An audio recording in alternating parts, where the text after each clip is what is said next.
Buenas noches, queridos amigos, y bienvenidos a un nuevo programa de historia e historias aquí en Popular Televisión.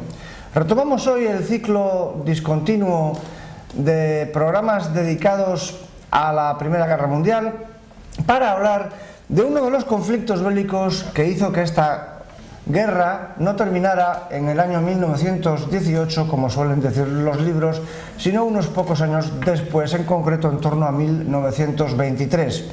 Se trata de la guerra entre rojos y blancos que ensangrentó Rusia a partir del año 1917, el año de la Revolución, y que no terminaría hasta el año que les he dicho hace unos minutos, de 1923. Para hablar de todo ello contamos hoy con la presencia de don Nicanor Gómez Villegas, doctor en Historia Antigua y, aunque sé que a él no le iba a gustar que le llame así, insigne bizantinista y especialmente amante de todo lo que tenga que ver con el Imperio Otomano y con la zona balcánica. Muy buenas noches, Nicanor, y bienvenido a Popular Televisión. Muy buenas noches, Jesús. Es un placer para mí estar aquí esta noche. ¿Recibe entonces con aceptación su título de eximio bizantinista? No puedo recibirlo porque es una cuestión de gremio. No soy bizantinista por formación, aunque estoy absolutamente fascinado por Bizancio, por la civilización bizantina, pero sí tengo que reconocer que me encantan las discusiones bizantinas, y como soy historiador, qué cosa más normal que entre dos personas que les gusta la historia, como es su caso y el mío, pues que hablemos o discutamos de historia. Sí, adoro las discusiones bizantinas. Pues adentrémonos hoy entonces en una apasionante discusión bizantina sobre la muy sangrienta guerra civil rusa, sangrienta guerra que provocó varios millones de muertos y que terminó con la victoria del comunismo, que dio lugar, por supuesto, a los 70 años de régimen soviético. Entonces, para entrar en ello, hay que comenzar por el principio. Evidentemente, para poder explicar la guerra civil rusa hay que tener en cuenta que estalló en el contexto de la Primera Guerra Mundial, ¿verdad? Cuando se refiere que comenzamos al principio, no nos referimos a la evangelización de los eslavos o al Imperio Bizantino. Está claro. Nos tenemos que ceñir, por cuestiones de tiempo, a la Primera Guerra Mundial. Pues sí. Como comentaba al principio, hablando de la Primera Guerra Mundial, todo el mundo hemos estudiado nuestros libros, los que hemos tenido la suerte de estudiar historia, porque parece que ahora ya no se presta demasiada atención a la historia, y hago un llamamiento público. Voy a utilizar esta tribuna para decir que la historia es maestra de la vida y es muy importante para comprender nuestro pasado, pero sobre todo para comprender muchas de las cosas que nos suceden. Los libros nos cuentan que la guerra del 14, como se denominaba en España, la Primera Guerra Mundial, comienza con los cañones de agosto, 1914, el año pasado se conmemoró el primer centenario del comienzo, y termina en 1918, hacia noviembre, con el armisticio, con la rendición de los imperios centrales, aunque los otomanos se rinden más tarde. Pero eso es lo que dicen los libros. La Primera Guerra Mundial se prolonga prácticamente hasta 1923, es lo que ha descrito magistralmente el profesor Francisco Veiga en un libro que ha publicado el año pasado, precisamente sobre las guerras de la Primera Guerra Mundial. Por lo tanto, la guerra no termina en 1918. ¿Cómo se puede considerar la revolución soviética, la revolución rusa, o las dos revoluciones, la de febrero y la de octubre, y la guerra civil rusa? Yo prefiero no utilizar la expresión o el sintagma guerra entre rojos y blancos, prefiero el término, la expresión guerra civil rusa. Pues está dentro del contexto de la Primera Guerra Mundial. La Primera Guerra Mundial es lo que da lugar a la revolución. La revolución no hubiera sido posible sin el drama de la Primera Guerra Mundial para el pueblo ruso. Hay un historiador británico que se llama Orlando Figes, que tiene un libro magistral sobre la Revolución Rusa y sobre la historia rusa, que se denomina La tragedia de un pueblo. Entonces es un pueblo que tiene una guerra durísima contra los imperios centrales, y luego sufre una revolución crudelísima. Probablemente es el mayor derramamiento de sangre que ha existido en la historia de la humanidad. Lo ha provocado la guerra civil rusa, no la revolución, sino la guerra civil crudelísima, atroz, que se produce entre, como sabe usted muy bien, entre 1918, comienzo de 1918, y más o menos 1923, cuando ya termina en el Extremo Oriente la última resistencia de los últimos ejércitos blancos. Tan cruenta como que provocó varios millones de muertos, cuya cantidad exacta no se conoce porque como no se conocen bien los censos de la época y las personas que se vieron involucradas, fueron varios millones de personas. Pero en fin, vamos entonces a ello. Se produce la Revolución de Octubre de 1917. Los blancos, digamos, los partidarios del régimen zarista, los opositores más bien a los bolcheviques, empiezan a agruparse y van formando lo que posteriormente sería el bando blanco, bando que evidentemente no era uniforme, puesto que incluía tanto a los partidarios del zarismo como los liberales o incluso socialistas no revolucionarios, no bolcheviques. Bueno, como tengo bastante tendencia a irme por las ramas, usted me lleva al tronco. Yo comenzaría hablando por la Revolución de Febrero. Sí. Al producirse la Revolución de Febrero y el derrocamiento o abdicación del zar Nicolás II, hay un gobierno provisional que decide continuar la guerra a favor de los aliados en contra de las potencias a favor de los aliados, a favor del Entente, en contra de las potencias centrales. Todo eso produce durante el año 17 una tensión enorme entre quienes quieren parar la guerra y quienes quieren continuar la guerra. Todos los gobiernos provisionales, sobre todo el gobierno encabezado por Kerensky ya a partir del verano, quieren honrar los compromisos que tienen con los aliados, sobre todo con Francia y con Inglaterra, de continuar con esa guerra para mantener tropas alemanas y austriacas y otomanas ocupadas. Por eso la gran pesadilla de los aliados era que el imperio zarista, en este caso el gobierno provisional, una vez que ha desaparecido la figura del zar, saliera de la guerra y les dejara, por utilizar una expresión, empantanados con un frente completamente libre. ¿Qué sucede? Pues que el sufrimiento de la población rusa es tan grande, la desmoralización de sus tropas, el desabastecimiento de sus tropas es tan grande que se empiezan a producir deserciones completamente espontáneas. Hay un intento por parte de un general zarista, de Kornilov, que describe Eisenstein de manera magistral en la película Octubre, de dar un golpe de Estado para crear una dictadura y continuar la guerra contra los imperios centrales, pero todo eso fracasa y da lugar a que los bolcheviques, que eran precisamente, bolchevique significa facción, significa la facción mayor del Partido Socialdemócrata, tome el poder en un golpe de Estado que está descrito por los manuales, que es el golpe de Estado leninista, como una facción muy minoritaria dentro del espectro político del imperio zarista, consigue tomar el poder gracias a la ayuda de los imperios centrales, que enviaron, como sabe usted muy bien, enviaron a Lenin en un tren sellado a Finlandia precisamente para introducir un caballo de Troya dentro del bando ruso. Y finalmente lo que sucedió fue lo que tanto temían los aliados, y es que el gobierno de Lenin firma la paz. Pero no inmediatamente. En octubre, si atendemos el calendario gregoriano, o noviembre si atendemos el calendario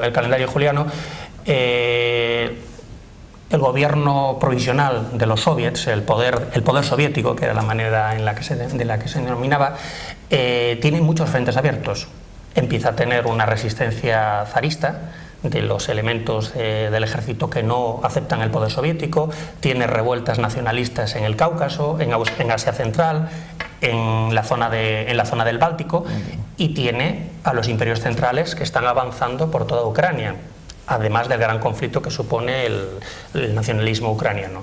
Entonces, la paz no se firma inmediatamente, la paz se firma en 1918, que más que una paz la negocia Trotsky, el creador del Ejército Rojo, León Davidovich Bronstein, conocido universalmente, firma una paz cartaginesa con los imperios centrales, que es la paz de Brest-Litovsk.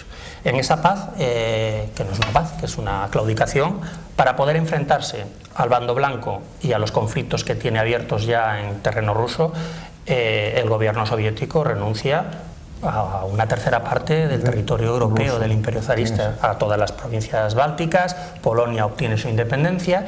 Inmediatamente después hay una guerra, como usted conoce muy bien, entre los soviéticos y los polacos, que es absolutamente inseparable de la guerra civil rusa. No podemos hablar de guerra civil rusa sin tener en cuenta lo que está sucediendo en el Báltico, lo que está sucediendo en Polonia y en Ucrania, en los Balcanes o en el Asia Central. Forma parte todo de un mismo conglomerado, no son compartimentos estancos.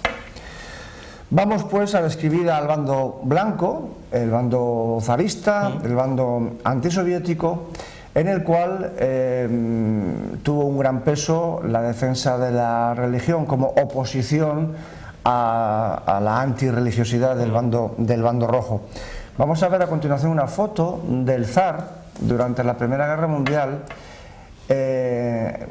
con sus soldados arrodillados ante el icono que sostiene Nicolás II sobre su caballo. Esta vinculación entre la causa del zar y la causa de Dios condujo paradójicamente a que con las derrotas y con la catástrofe bélica que estaba sufriendo Rusia, muchos soldados no solamente, por supuesto, dieran la espalda al zar, sino que dieran la espalda a Dios, es decir, consideraron que habían sido engañados y que efectivamente su causa no era la de Dios en el caso de que existiera la causa de Dios. Y estos mismos soldados que habían estado arrodillados ante el icono que les presentaba el zar, pues se pasaron en buena medida al bando bolchevique. Interesante reacción, ¿no le parece? No sé si la comparto plenamente, me ha dejado un poco descolocado, pero yo ante todo no diría un ejército de soldados, yo hablaría de un ejército de campesinos. Y esto nos llevaría a hablar de qué es el campesino ruso. Claro. ¿Qué es el campesino ruso? El campesino ruso es el campesinado más atrasado de toda Europa, ha salido de la servidumbre prácticamente hace una generación. La mayor parte de los campesinos que salen en las obras de Tolstoy, Guerra y Paz, son siervos. Entonces su situación pues es difícil de comprender desde nuestra mentalidad. Entonces el papel que juega la religiosidad en la mente del campesino ruso es muy importante. Vamos a ir viendo de todas maneras, mientras tanto, una imagen también de las tropas blancas enarbolando un estandarte con un motivo religioso, con una imagen, no sé si es de la Virgen. Parece la Virgen, sí, es una panalla. Entonces, el ejército blanco ya en la guerra civil. Enlazando con lo que acaba de decir, los bolcheviques son extraordinariamente inteligentes en esta cuestión, porque el lenguaje con el que hablan a las masas campesinas es un lenguaje religioso. Cuando se habla del color rojo como el color del comunismo, sí, es una bandera que se ha utilizado en la Comuna, se ha utilizado en la Comuna de París, se ha utilizado en otros movimientos, digamos, de izquierda, pero en Rusia el color rojo tiene un componente sacro. Cuando se habla de la Plaza Roja, se habla de la plaza sagrada. Y en las casas rusas de los mujiks, en una isba, en una cabaña de campesinos, el rincón rojo es el rincón del icono. Entonces, el krasny en ruso, los rojos son los krasny. Los bolcheviques utilizan un lenguaje religioso para ganarse al campesinado y una promesa que es absolutamente seductora en 1918, que es paz y pan. Es decir, vais a volver de la trinchera, os vamos a dar tierra, libertad y sobre todo va a haber pan. Y además se utiliza este lenguaje religioso y pues bueno, yo ahí podría estar de acuerdo en lo que ha planteado usted, cuando se deja de creer en Dios se puede creer en cualquier cosa. En este caso... Hasta en el comunismo. Bueno, yo no soy tan extremado en estas cuestiones como usted, porque ya nos conocemos hace muchos años, pero sí diría que los bolcheviques manejan muy bien el lenguaje religioso y consiguen que muchos campesinos se pasen al lado bolchevique. En el caso de los obreros industriales, que eran hijos del proletariado industrial, eran hijos de campesinos, la labor estaba más avanzada, estaban más politizados, tenían una alfabetización política mucho mayor que la de los campesinos. Pero pronto, durante la guerra civil, se produce el mismo problema, que tanto los blancos como los rojos lo que hacen es requisar el ganado y requisar las cosechas. Entonces los campesinos se quedan un poco desnortados y se producen cosas tan paradójicas como la creación de un ejército verde. De un bando verde que lo que quiere es conservar sus estructuras patriarcales de uso de la tierra, el famoso mir, la estructura tradicional rusa de posesión de la tierra, una estructura colectivista, porque es un campesinado profundamente colectivista, no es un campesinado que crea en el campesino individual como podamos pensar en España, en Francia, en el occidente europeo. Entonces, este bando de los verdes lucha contra blancos y rojos porque les arrebatan el ganado y les arrebatan las cosechas. Luego ya sé que, como esto es una cuestión de colores, también hay un bando marrón, que es el bando de los anarquistas de Mashno en Ucrania. Es una gran Macedonia de colores, por eso hablar de la Revolución Rusa y sobre todo de la Guerra Civil, que es lo que hoy aquí nos concita, es materia para más de un programa. Sí, sí. Señor Lainz. Vamos pues entonces con el bando rojo. Hemos hablado del bando blanco y el gran creador del ejército rojo fue Trotsky, cuya imagen veremos a continuación, que era el comisario de guerra del primer gobierno de Lenin, y fue el gran organizador del ejército que tuvo que enfrentarse con el ejército blanco en varios frentes. En el noroeste contra el general Yudenich, en el sur contra los generales Denikin y Wrangel, sí. En el este contra el almirante Kolchak, que finalmente sería el gran jefe, el gran dictador, digamos, del bando blanco. Aquí tenemos a Kolchak. Explorador y oceanógrafo de gran prestigio en la Rusia de su tiempo. Una isla del Ártico lleva su nombre. Le sorprendió la Revolución de Octubre en Estados Unidos, regresa a Rusia a través de Japón y se pone en Siberia al mando de las tropas blancas. Bueno, en realidad no le sorprendió, porque él estaba en febrero y vio lo que estaba pasando en Kronstadt y en Sebastopol con las tripulaciones de los barcos en pleno proceso de sedición contra sus oficiales. No le sorprendió la revolución. De hecho, él se entrevistó con el zar y el zar le encomendó dirigir la flota del Mar Negro. Entonces él se dirige a Sebastopol y allí comienza la Revolución de Octubre, comienza primero en la Armada. Entonces él no se va a Estados Unidos de viaje de placer a conocer la flota americana. Kerensky lo exilia, porque Kerensky, Kolchak desprecia profundamente a Kerensky, le parece lo peor de la clase política rusa, cree que es uno de los desencadenantes de la abdicación del zar.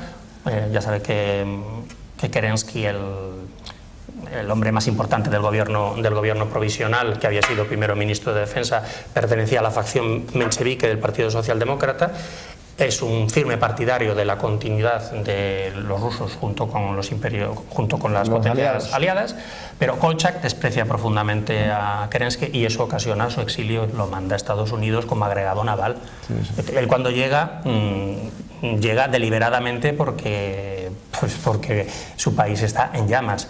Entonces él forma un gobierno provisional, como sabe usted muy bien, en Omsk, en Siberia, al otro lado de los Urales, y tiene muchísimo predicamento porque la zona del Volga y la zona de los Urales era una zona en la que el campesinado se dejó atraer menos por los cantos de sirena del bolchevismo. Y ahí la religión tenía muchísimo poder. Y el lenguaje que utiliza Kolchak para el gobierno que encabeza como su líder supremo, es una especie de autócrata como líder supremo, es una especie de regente de la familia real zarista, mientras la familia real imperial está retenida por los bolcheviques en Ekaterimburgo, en los Urales. Él está custodiando el águila imperial rusa. Es el miembro del bando blanco o del bando contrarrevolucionario más tradicional, el almirante Kolchak. Vamos a otro de los frentes, el frente sur, el frente de Crimea, al frente del cual estaban los generales Denikin y Wrangel. Aquí tenemos la fotografía del aristócrata báltico Wrangel, Piotr Wrangel, que fue el encargado precisamente de la evacuación del ejército blanco una vez derrotado a través de Turquía hacia Occidente. También representaría un papel importante en el posterior exilio ruso, sobre todo en Francia. Tiene un uniforme de atamán cosaco. Él no pertenecía a un regimiento de cosacos en ese momento, pero los cosacos en gran medida optaron por el bando contrarrevolucionario, aunque hubo cosacos rojos, así llamados, cosacos rojos, como nos cuenta Solokhov en El Don Apacible, que es una novela y sobre todo una película de Bondarchuk que yo recomiendo encarecidamente para comprender muy someramente lo que fue la guerra civil rusa. Este señor Wrangel tenía un gran predicamento entre los cosacos y la Cuando ha hecho referencia a Crimea, Crimea es la última Thule, el último bastión de las tropas zaristas, porque habían combatido mucho más al norte, prácticamente hasta Kiev, pero a medida que los aliados fueron retirando ayuda a los ejércitos contrarrevolucionarios, los ejércitos blancos del sur se fueron replegando hacia Crimea, y desde allí salieron barcos llenos de soldados hacia el exilio. Terminó el frente de Crimea, fue derrotado Denikin y Wrangel, y sin embargo hubo otros generales que continuaron resistiendo contra el ejército rojo. Este fue el caso en Siberia, en Mongolia para ser exactos, del barón también báltico, aristocrático también, Roman Ungern von Sternberg. Aquí tenemos al general Sternberg en una fotografía poco antes de morir, en el año 21, y fue uno de los últimos generales blancos en resistirse. Tomó la capital de Mongolia, Urga, y la verdad es que es un personaje fascinante. No sé si era general en ese momento, porque creo que era coronel, pero lo más interesante de esta fotografía es la combinación de un atuendo oriental, porque tiene una túnica budista, porque sabe que a pesar de no dejar de ser nunca cristiano, se consideraba budista, sí. Pero además de las charreteras zaristas es que tiene la condecoración de San Jorge, que es la gran medalla zarista al valor. Entonces, sí. Es una especie de pastiche, porque como usted sabe muy bien, la vida de Unger es absolutamente delirante. Por eso hay un libro que lo denomina el varón loco. Sí, sí. Más que el varón rojo, era el varón loco. Sí, la verdad es que es un personaje al cual se le podría dedicar todo un programa y nos quedaríamos cortos. Pero sí, pero hay otros doctores en la Iglesia que saben más sobre él. Yo creo que tenemos un amigo común que sabe bastante más sobre el varón Ungern von Sternberg. Es posible que sería una buena opción para traerle a este programa. Vamos a seguir viendo otros líderes, otros frentes. En este caso, el frente caucásico. Aquí tenemos a Enver Pasha. Caucásico, Asia Central. Asia Central. Asia Central. Este señor fue, bueno, cuéntenoslo, fue uno de los tres. Pues Enver Bey, luego Enver Pasha. Pasha es el máximo reconocimiento que había en la sociedad otomana. Fue ascendido a Pasha, a la dignidad de Pasha. Fue ministro de la guerra durante la Primera Guerra Mundial en el gobierno otomano, pero era uno de los tres miembros del triunvirato que realmente mandaba, el triunvirato de los pashas. Es considerado universalmente como el arquitecto del genocidio armenio. Yo creo que tendremos ocasión en otro momento de poder hablar de esa cuestión tan importante. Y Enver Pasha se enfrentó con Atatürk, con el creador de la Turquía moderna, y tenía una especie de delirio mesiánico de unir bajo las banderas del Islam y del panturquismo, del turanismo, a todos los pueblos de estirpe turca de Asia. Entonces él se desplazó hacia el actual Dushanbe, en Tayikistán, entonces en el Turquestán ruso, y levantó la bandera del profeta para enfrentarse a los bolcheviques. Entonces fue un aliado táctico de los blancos, junto con los pueblos de Bujara, de Jiva, con los kazajos, con todos los pueblos musulmanes que no optaron por el bando soviético en la revolución rusa. Perdón, en la guerra civil rusa. Abandonamos a los musulmanes de Enver Pasha y evidentemente no podemos dejar de mencionar uno de los datos esenciales del bando blanco, que fue su antisemitismo, porque la mayor parte de los partidarios del bando blanco experimentaron un fuerte rechazo hacia los judíos porque se les consideró los agentes principales de la revolución. Por ejemplo, tengan en cuenta que el propio Trotsky era judío, y Kamenev, y Zinoviev, y Litvinov, y tantos otros. Pero en fin, vamos avanzando en los temas que tenemos que tratar para intentar dar una visión somera, aunque bastante global, de la cuestión de la guerra civil rusa. Guerra que provocó, como hemos dicho antes, millones de muertos, millones de deportados, el exterminio del clero y la persecución de cristianos y musulmanes. Una de las herramientas que utilizó el gobierno soviético para conseguir esto fueron las hambrunas provocadas, es decir, la confiscación de los alimentos para que los campesinos muriesen de hambre. Lenin escribió al respecto que, al destruir la atrasada economía campesina, el hambre nos acerca a nuestra meta final, el socialismo, etapa posterior al capitalismo. El hambre no destruye solamente la fe en el zar, también destruye la fe en Dios. Muy interesante la frase del amigo Lenin, ¿verdad, Nicanor? Amigo Lenin, que supongo que es una ironía con lo que está... Evidentemente. Vladimir Ilich Ulyanov, más conocido como Lenin, fue el profeta de una divinidad absolutamente veterotestamentaria que es el camarada Stalin. Yo creo que esas ideas que no conocía bien de Lenin fueron llevadas a su extremo por Stalin, que es la encarnación de un zar como Iván el Terrible. Realmente, cuando ha hablado del exterminio de los campesinos por hambre, he pensado en el Holodomor, he pensado en el holocausto ucraniano en los años 30, sí, anterior a las grandes purgas del 37. Stalin se comporta como un Khan, un mongol. Cuando hay un problema con un pueblo, lo envía hacia Central. Considera que los chechenos o que los tártaros de Crimea han sido germanófilos durante la guerra, pues los envía hacia Central. Los campesinos ucranianos no entregan las cosechas, pues no hay ningún problema. Se confiscan absolutamente todas y millones de personas mueren de hambre. Starvation, como se dice en inglés. Entonces, yo no sé si Lenin, que se fue no sé si al reino de los justos o al corral de los quietos bastante pronto, debido a una ayuda que provocó una social revolucionaria al darle un balazo, fue el precursor o el profeta de lo que luego Stalin llevaría a la realidad. Sí. Sí, sí. Millones de personas se opusieron, por supuesto, a la revolución, al gobierno que salió de ella, y aproximadamente entre 1 millón y 2 millones de rusos emigraron a los países occidentales, especialmente a Francia, Alemania e Inglaterra. París fue la gran capital del exilio blanco. Es más, en varias de las películas, estoy pensando ahora en, por ejemplo, Ninotchka, ¿no?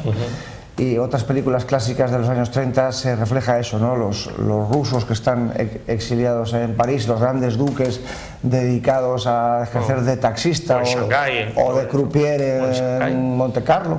También efectivamente hubo muchos que se fueron hacia Manchuria, como luego, por cierto, mencionaremos. Hubo insignes exiliados, por ejemplo los músicos Stravinsky y Rachmaninoff, la bailarina Anna Pavlova, el bailarín Nijinsky, el escritor Iván Bunin, que sería años más tarde el primer premio Nobel de literatura en lengua rusa. Y un fenómeno curioso que sucedió en el exilio ruso, que nunca, por supuesto, abandonó su esperanza de regresar a reconquistar la patria ocupada por los comunistas. Este fenómeno curioso fue la creciente radicalización de las opiniones políticas del exilio ruso, que en un principio, digamos en los primeros años del exilio, se caracterizó sobre todo, como es lógico, por su fe, por su fidelidad, a la figura del zar. Sin embargo, a partir del año 21-22, con el triunfo de Mussolini, empezaron a fascistizarse, es decir, a darse cuenta, a pensar que la opción política que efectivamente podría tener la energía suficiente para derrocar al comunismo era el fascismo, y por eso surgieron partidos fascistas rusos en el exilio, uno de ellos en Manchuria, en Shanghái y otras ciudades, que llegó a tener bastantes decenas de miles de militantes, y también, por supuesto, en Francia o en los Estados Unidos, donde incluso hubo una organización fascista rusa. También hubo, bueno, ¿qué nos puede contar sobre este fenómeno de la fascistización de los rusos? Me parece un fenómeno, aunque también comience por F, fascinante, pero antes quisiera hacer una matización, porque no me gustaría que fuera la pregunta final. Queda un buen rato todavía. Queda todavía un rato. Bueno, pues cuando hemos hablado de la guerra civil rusa, ahora es que estamos hablando prácticamente de los estertores, del final, de las consecuencias. Hay una cosa que yo quizás no he matizado, ha sido un error mío, con la suficiente claridad. La contrarrevolución no indicaba que las personas que se estaban oponiendo al poder soviético quisieran volver al statu quo ante, quisieran volver a la Rusia eterna del zar. Un zar muy poco dotado intelectualmente, que se dejó llevar por los vientos, que prometió cosas después de la revolución de 1904 que no cumplió, que engañó a los liberales de su país. En fin, no es una figura a la que, al margen de consideraciones estéticas, filozaristas, pues puedo mirar demasiado. Quiero decir que uno de los grandes responsables de que Rusia no pudiera tener un proceso de evolución hacia el liberalismo o convertirse en un país más normal de lo que era en 1904, en 1908, antes de la guerra del 14, fue el zar Nicolás II y su manera de concebir precisamente el gobierno como un don de Dios, como un lugarteniente de Dios en la tierra, como un emperador bizantino o como un kan mongol o un kan tártaro. Sé que es un poco de brocha gorda lo que estoy diciendo. Sí. Lo que quiero decir es que gran parte de la gente que se opuso al poder soviético se opuso ante algo que consideraban peor aún que el zarismo. Entonces, todos los liberales quedaron desencantados de la revolución. Los liberales que habían apoyado en masa la revolución de febrero para crear una asamblea constituyente y un parlamento digno de tal nombre que respondiera ante la nación, la creación de una nación rusa, de una nación de ciudadanos, de un ejército de ciudadanos, toda esa gente se sintió absolutamente decepcionada y muchos de ellos optaron por unirse a alguna de las facciones del bando contrarrevolucionario, que no era un bando, como dijo usted al principio, homogéneo. Sí. Era una especie de ejército, con perdón por la expresión, de Pancho Villa, muy poco coordinado, y por eso no pudo tener posibilidades de éxito, porque no había una coordinación. Pero no solamente fueron los oficiales del ejército zarista que estaban siendo masacrados, no solamente el clero ortodoxo y su jerarquía apoyó el bando blanco, no solamente los terratenientes, ardieron 30.000 mansiones, 30.000 casas de campo ardieron en 1917-1918. Desapareció una cultura, la cultura de las novelas y los cuentos de Chekhov y de las novelas de Tolstoy, desapareció como una cerilla y se saquearon todas esas, y se repartió una tierra que estaba injustamente distribuida, eso es evidente. Ese país necesitaba reformas de calado que ministros muy dotados como Stolypin o como otros miembros liberales de los gobiernos del zar trataron de llevar a cabo, pero fue demasiado tarde. El príncipe Lvov, el primer presidente del gobierno provisional, tenía un programa muy ambicioso de reformas para su país. Todo eso fracasó y esos elementos liberales acabaron decantándose como el mal menor antes de exiliarse por el bando contrarrevolucionario. E incluso los socialrevolucionarios. Los socialrevolucionarios es un partido de extrema izquierda, pero no es un partido bolchevique, que incluso encabeza una revolución o una revuelta contra los propios bolcheviques. Bueno, de hecho, una de las razones por las que los blancos perdieron la guerra fue porque los campesinos, el pueblo ruso, percibió en los modos del ejército blanco, en los modos de los dirigentes, de los dirigentes políticos y sobre todo de los militares, porque tuvieron un peso fundamental en la dirección política del bando blanco, los militares. Entonces seguían mirando al pueblo ruso. ¿El mismo lenguaje? Es el mismo lenguaje de una estructura absolutamente autocrática, de una estructura con una injusticia en la propiedad de la tierra y que generaba muchísimo resentimiento entre el campesinado. Entonces, los oficiales del ejército zarista trataban a sus soldados como muñeques. Hubo batallas que perdieron los blancos precisamente por la falta de abastecimiento, debido a que los propietarios rurales, que en teoría deberían por su circunstancia personal ser partidarios del bando blanco frente a los colectivizadores bolcheviques, sin embargo percibieron al bando blanco como los opresores, los señoritos, digamos, ¿no? Los señores feudales que querían, con la victoria sobre los bolcheviques, volver a reinstaurar el régimen zarista. Y lo mismo sucedió en el exilio, que no fue un exilio monolítico, es decir, no todo el exilio que estaba pensando, no todo el exilio ruso se fascistizó, no todo el exilio ruso fue ni siquiera zarista. Es más, Kerensky fue uno de los más célebres exiliados rusos en París, es decir... No, en Estados Unidos. ¿Estuvo unos cuantos años en París? Si no lo llevó el Departamento de Estado directamente a Estados Unidos por los servicios prestados. Sí. Pues hubo algún que otro ministro... Sí, París era la gran capital. París era la gran capital del exilio ruso, como fue la gran capital del exilio polaco durante el siglo XIX. Pero hubo casos de políticos liberales, como el padre de Vladimir Nabokov, el gran escritor ruso e inglés, porque escribió en ambas lenguas.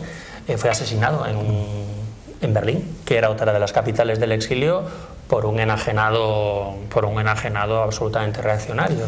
Y había sido, creo, no sé si había sido ministro del zar, pero era una persona de convicciones liberales. No era un aristócrata al uso. Ahora que ha mencionado el asesinato en el exilio de rusos, hemos pasado por encima debido a la velocidad que lamentablemente tenemos que imprimir siempre en este programa para poder hablar de bastantes cosas. Sería conveniente mencionar que uno de los ejércitos, como ha mencionado antes nuestro invitado de hoy, que participó en aquella gran guerra de múltiples frentes que fue la Guerra Civil Rusa, fue el ejército nacionalista ucraniano, es decir, los separatistas. Uno de ellos. Uno de ellos, sí, no, porque también luego estaban los anarquistas ucranianos, ¿no? Pero uno de los ejércitos, uno de los bandos ucranianos luchó por la independencia de Ucrania. Su líder, su gran líder fue Simón Petliura, que se distinguió, según parece, por sus políticas antijudías, y que fue asesinado en París en el año 26 o 28 por un judío en venganza de los pogromos que se le han llevado por delante a varias decenas de miles de judíos durante la Guerra Civil Rusa. Es más, otra de las razones por las que los blancos perdieron la guerra fue porque no consiguieron poner de su bando a todos los antibolcheviques bálticos, por ejemplo, cuyo principal objetivo era la independencia de Estonia, Letonia y Lituania. Entonces, como los blancos luchaban por una Rusia unida, no pudieron ponerse de acuerdo con los antibolcheviques bálticos para luchar contra el enemigo común, ¿verdad? Sí. Rusia tiene muchísimas tensiones, no solamente tiene la tensión social, tiene la tensión nacional, tiene una tensión nacional entre sus millones de musulmanes, tanto en el Cáucaso como en Asia Central, pero sobre todo tiene el problema polaco. Es que no solamente hay una guerra abierta contra las tres repúblicas bálticas, o contra Finlandia, que también se independiza, o contra la Ucrania, que también se independiza en la época de Petliura. Es que está Polonia. Polonia mantiene una guerra abierta con el Ejército Rojo. De hecho, se produce una batalla que es denominada el Milagro del Vístula, que las tropas de Tukhachevsky, uno de los generales más importantes del Ejército Rojo, un antiguo oficial zarista, como el 90% de los oficiales del Ejército Rojo, llegan a las afueras de Varsovia, y Piłsudski, el gran líder polaco, detiene al Ejército Rojo a las afueras de Varsovia y consigue expulsar a los soviéticos de las fronteras prácticamente históricas de Polonia, porque Polonia llega muy lejos, mucho más de lo que esperaban al terminar la Primera Guerra Mundial. Y de hecho hay una alianza estratégica entre Petliura y Piłsudski. Piłsudski llega a visitar Kiev antes de esta batalla a la que he hecho referencia, porque apoya a los nacionalistas ucranianos, porque evidentemente toda la obsesión de Polonia es tener estados entre ellos y Rusia. Por ello tenían una relación estrecha, aunque conflictiva, con Lituania, debido a la minoría polaca de Lituania. De hecho, les arrebatan Vilno en polaco, Vilnius en lituano, y apoyan la creación de un Estado ucraniano. Pero es que Ucrania tiene muchísimas tensiones. Hay un componente importante zarista, porque es el germen, no es la palabra adecuada, es el embrión de Rusia, es la Rus de Kiev, es el primer estado ruso, y hay muchos ucranianos que se consideran rusos ante todo. 80 años después, ¿estamos en la misma situación? En determinada zona. Porque las fronteras suelen dividir lo que los hombres nos separan. Sí. Seguimos avanzando porque ya va quedando poco tiempo, y uno de los hechos interesantísimos que hay que mencionar es que unos cuantos cientos de exiliados blancos rusos se apuntaron en el año 36 al ejército franquista, es decir, vieron una nueva oportunidad de luchar. Señor Lainz, ¿usted considera que eso es algo tan relevante a la hora de cerrar un programa sobre la revolución rusa? Sí, porque hubo dos guerras en las que se involucraron los rusos blancos en los años 30. La primera fue la Guerra Civil, como digo, varios cientos. Sí.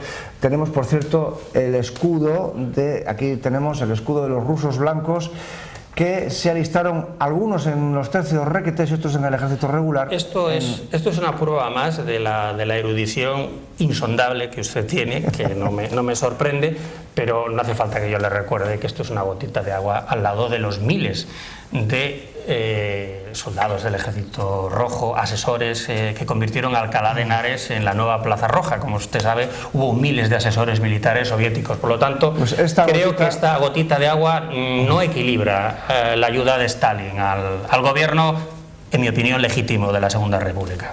Esta gotita de rusos contra el gobierno legítimo de la República. Pero también hubo una legión rumana del Arcángel San Miguel, hubo rumanos. Y también irlandeses. Irlandeses, sí, claro, venían a luchar por la religión.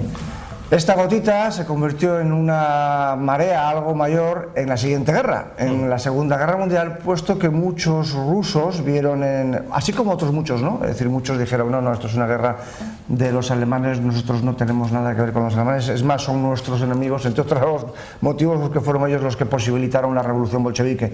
Pero también hubo unos cuantos miles, bastantes miles, de soldados rusos que voluntariamente se apuntaron a la Wehrmacht y a las SS para luchar contra el régimen comunista. Incluso dos atamanes cosacos que se habían distinguido en la Primera Guerra Mundial y en la Guerra Civil Rusa, los atamanes Skuro y Krasnov, encabezaron los soldados rusos que lucharon contra Stalin en la Segunda Guerra Mundial.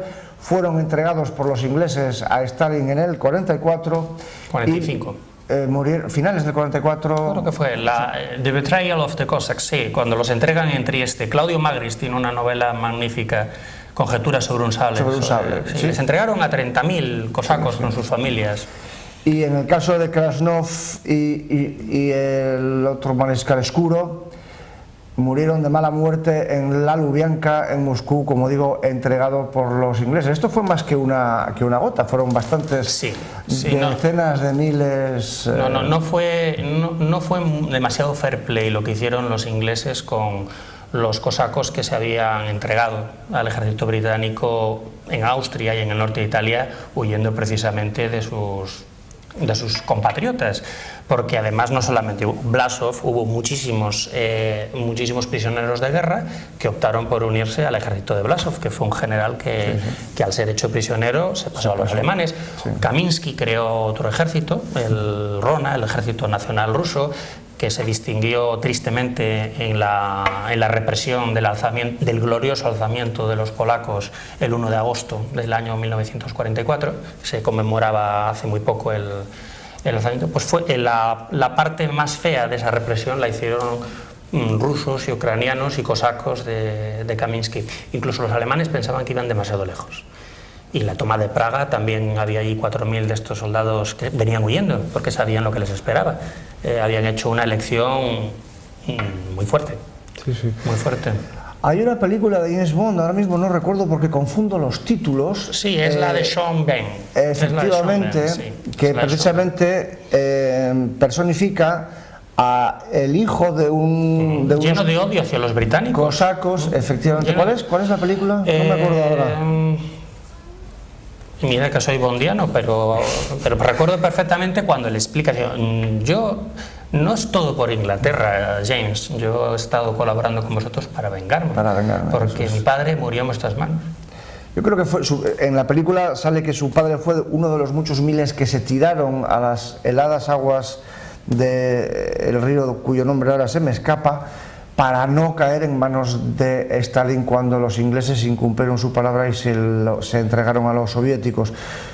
No sé, no me acuerdo de cuál es el nombre de la película. Pero surgirá, el cerebro sigue buscando estas cosas, sí. No sé si es... Esto, se nos va acabando el tiempo y no quisiera yo... Vamos a hacer siempre intento hacer una especie de ensayo de historia ficción, ¿no?